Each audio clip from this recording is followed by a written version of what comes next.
Friends कैसे हैं आप सभी। आशा करती हूँ आप सभी अच्छे होंगे।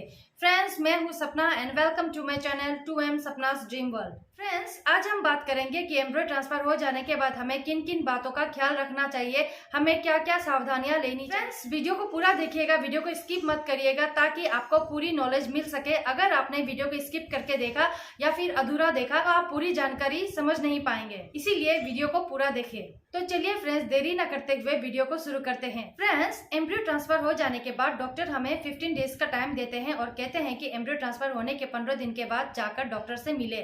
तो इन 15 दिनों में हमें बहुत अलर्ट होकर रहना पड़ता है, हमें बहुत केयरफुली चलना पड़ता है और बहुत सारी सावधानियां बरतनी पड़ती है। तो आज हम जानेंगे कि एम्ब्रॉयडरी ट्रांसफर होने के बाद हमें क्या क्या सावधानियां बरतनी चाहिए जिससे हमारा इम्प्लांटेशन सक्सेसफुली हो पाए। सबसे पहली बात, एम्ब्रॉयडरी ट्रांसफर हो जाने के बाद आप हैवी एक्सरसाइज नहीं कर सकते, आप हैवी वेट भी नहीं उठा सकते, आप दौड़ नहीं सकते, आप वॉक कर सकते हैं पर आप दौड़ नहीं सकते।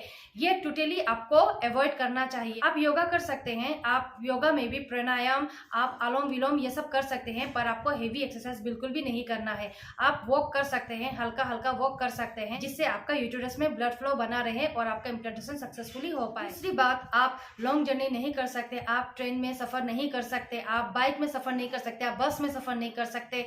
अगर आप ट्रेन में सफर करना भी चाहते हैं, अगर आपको बहुत अर्जेंट है तो आप 2-3 घंटे का सफर ही तय कर सकते हैं। आपको फ्लाइट में भी अगर आपको जाना होता है तो 2-3 घंटे के लिए ही आप जा सकते हैं। आपको बहुत दूर की यात्रा नहीं करनी होती है क्योंकि एम्ब्रॉयडरी ट्रांसफर होने के बाद जो हमारा एम्ब्रॉयडरी चिपकने का प्रोसेस होता है वो स्लो हो जाता है, कभी कभी वो फेल भी हो जाता है। इसीलिए हमें लॉन्ग जर्नी को टोटली अवॉइड करना चाहिए। तीसरी बात ये है कि आपको एम्ब्रॉयडरी ट्रांसफर हो जाने के बाद ज्यादा सोना नहीं है, ज्यादा बेड रेस्ट नहीं लेना है, आपको धीमे धीमे चलना है, आपको हल्का फुल्का काम करना है, आपको घर का थोड़ा थोड़ा काम करना चाहिए। इसमें आपको झाड़ू पोछा नहीं करना चाहिए। झाड़ू पोछा करने से हम झुक जाते हैं तो हमारे पेट के निचले हिस्से में प्रेशर आता है जिससे हमारे इम्प्लांटेशन में प्रॉब्लम होती है। इसीलिए हमें जो घर का काम होता है, झाड़ू पोछा ये सब तो टोटली नहीं करना चाहिए। आप हल्का हल्का काम कर सकते हैं जिससे आपके यूटेरस का ब्लड फ्लो बना रहे और आपका इम्प्लांटेशन सक्सेसफुली हो जाए। आपको पानी से भरा हुआ बकेट नहीं उठाना चाहिए, आपको कपड़ा नहीं धोना चाहिए। अगर वॉशिंग मशीन में भी कपड़ा धोते हैं तब आप कपड़ा को जब उठाते हैं वो भी आपको नहीं करना चाहिए। चौथी बात, आपको अच्छा डाइट प्लान करना चाहिए। आपको प्रोटीन मिनरल्स भरपूर मात्रा में लेना चाहिए। आपको ग्रीन वेजिटेबल्स, शाक सब्जी बहुत अधिक मात्रा में खानी होती है। आपको अल्कोहल और स्मोकिंग से बहुत दूर रहना होता है। इस वक्त आपको अल्कोहल स्मोकिंग बिल्कुल भी नहीं करनी होती है। सिर्फ और सिर्फ आपको प्रोटीन मिनरल्स इन सब में ध्यान देना होता है जिससे आपका इम्प्लांटेशन सक्सेसफुली हो पाए। पांचवी, आपका एम्ब्रॉयडरी ट्रांसफर हो जाने के बाद आपको सीढ़ियां उतरनी चढ़नी नहीं चाहिए क्योंकि इससे क्या होता है कि आपका पेट का जो निचला हिस्सा है उसमें आपको दर्द होना शुरू हो जाता है क्योंकि उसमें प्रेशर आता है, इसलिए आपका दर्द होना शुरू हो जाता है।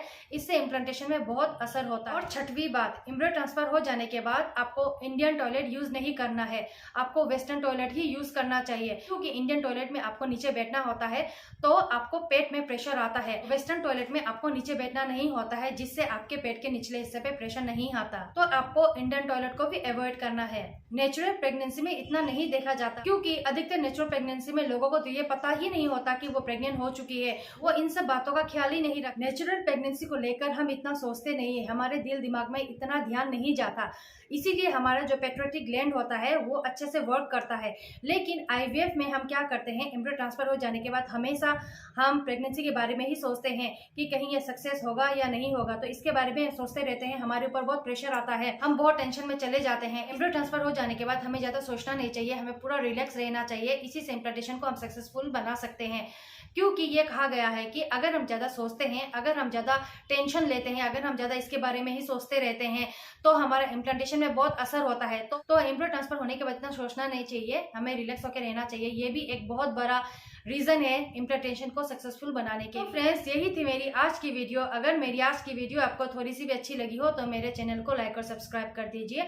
और हाँ फ्रेंड्स, शेयर करना तो बिल्कुल भी मत भूलिएगा ताकि इसी तरह के इन्फॉर्मेटिव वीडियोस बाकी लोगों तक भी पहुंच पाए। और आपका प्यार और सपोर्ट बनाए रखिएगा ताकि मेरा चैनल भी थोड़ा ग्रो हो पाए। और आपके सपोर्ट और प्यार के बिना ये मुमकिन नहीं है। और हाँ, आपका कीमती समय देने के लिए बहुत बहुत बहुत धन्यवाद। इसी तरह का प्यार बनाए रखिए। और हाँ, इसी तरह की इन्फॉर्मेटिव वीडियोस में लाती रहूंगी। तब तक के लिए बाय बाय, टेक केयर।